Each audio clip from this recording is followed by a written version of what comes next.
Hi అండి. ఇప్పుడు నేను ఇది కుట్టేటప్పుడైతే ఒక చిన్న డౌటు. చాలామందికి జనానికి కూడా క్లారిటీ అవుతుంది అనమాట మనం ఇలా చూపెట్టడం వల్ల.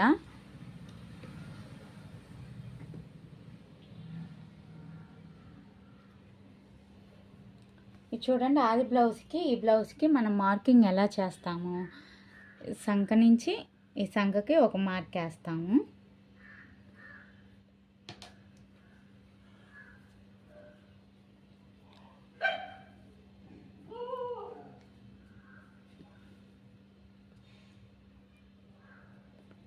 ఇక్కడ హ్యాండ్ ముందు కాడేమో ఇలా మార్కింగ్ చేస్తాము.